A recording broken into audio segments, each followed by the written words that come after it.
I still remember the exact moment it happened, the way it burned itself into my memory like a scar that never really heals. 19 years of my life, poured into a company that I thought would always value me, always respect my contributions, always at least treat me like a human being. But it was a Tuesday during lunch, and I was called up to the top floor, to the CEO's office. My steps felt heavy, but I thought maybe he just wanted to discuss some new project, maybe even thank me for the dedication I had shown over the years. I couldn't have been more wrong. He didn't even look me in the eyes when I walked in. He was scrolling through his phone, tapping away like I was just a passing distraction, not a person who had given 2 decades of loyalty. "Patricia, after 19 years, we're consolidating leadership," he said casually, as if he were commenting on the weather. "Clean out your office today." That was it. No warmth. No thank you. No recognition for the blood, sweat, and nights spent finishing projects that made him millions. I remember standing there, stunned, searching his face for some trace of humanity, some sign that maybe he regretted this, that maybe I was more than just a number on a spreadsheet. But he never looked up. I forced a polite smile, thanked him professionally, and left without arguing. And that's when I saw it, the faintest smirk, the look of a man who believed he had just discarded a pawn, pleased that I didn't make it messy. But he never considered that sometimes pawns make it all the way across the board.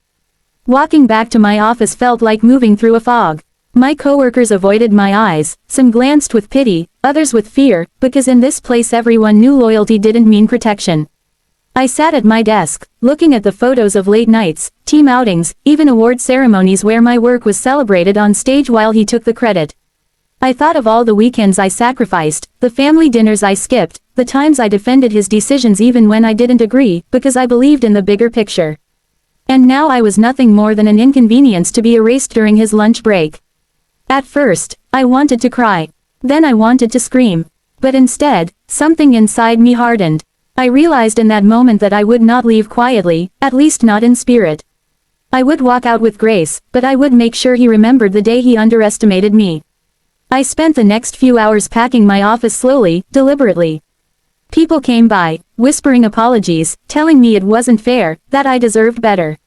I just smiled and nodded, but inside, my mind was already racing. You see, what he didn't realize was that over those 19 years, I wasn't just another cog in the machine. I was the machine. I knew the clients, the processes, the systems, the secrets that kept everything running smoothly. Without me, cracks would form. And I also knew something else. Many of those clients didn't trust him. They trusted me. They always called me when things went wrong. They always said things like, "Patricia, you're the reason we stay with this company." He never understood that. He thought it was all about him. When I walked out of that building for the last time, carrying a cardboard box filled with the remnants of my professional life, I wasn't defeated. I was fueled. I promised myself I wouldn't seek petty revenge. No, mine would be slow, deliberate, and absolutely devastating.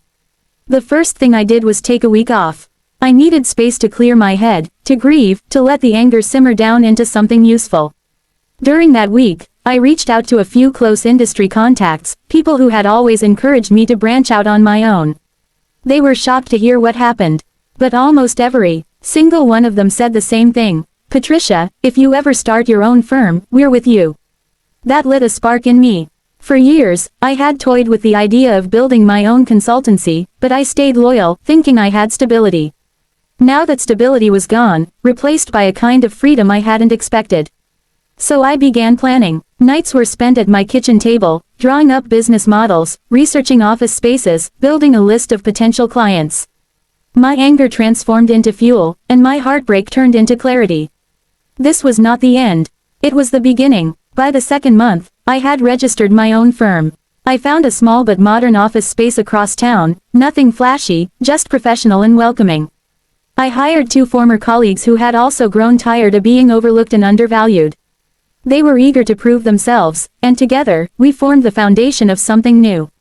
Word spread quickly. Clients started calling me, saying they heard I had left, asking if they could move their accounts to my new firm. At first, I told them carefully that they could choose who they wanted to work with. But soon, I realized I didn't even need to ask. They wanted to come with me. They trusted me, not the company that had discarded me. Every time I signed a new contract, every time another client left his company to join mine, I thought of that smirk on his face. That smug look when he believed he had erased me from existence. I wondered if he was starting to notice. I wondered if he realized that he had created his own competition by underestimating me. 6 months in, we had secured some of the biggest accounts his company depended on.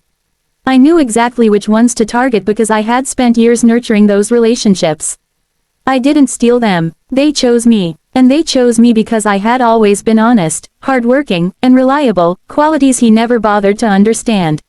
One evening, I received a call from an old coworker who was still at the company. Her voice was hushed, like she was telling me a secret. "Patricia, he's furious. He's screaming in meetings, blaming everyone for the losses. He keeps saying your name like it's a curse." I laughed, not out of cruelty, but out of satisfaction. For once, the power balance had shifted. He was the one scrambling, and I was the one in control. But the sweetest moment came almost a year later. We had grown so much that we were in talks with investors, considering expansion into other cities. That's when I got a call from him. His voice was strained, polite in a way that felt forced. "Patricia, I think we should discuss a partnership," he said, like nothing had ever happened, like he hadn't thrown me out without a second thought. I let his words hang in the air for a moment, savoring the irony. Then I said calmly, "I don't think that will be possible. We're doing just fine on our own." The silence on the other end was heavy. I could almost hear the disbelief, the realization that the person he had dismissed so carelessly had built something stronger than he could control. That was my moment of victory, not because I had destroyed him, but because I had proven him wrong. You see, revenge doesn't always have to be about tearing someone else down. Sometimes, the best revenge is building yourself up so high that they can't reach you anymore. He gave me freedom without realizing it.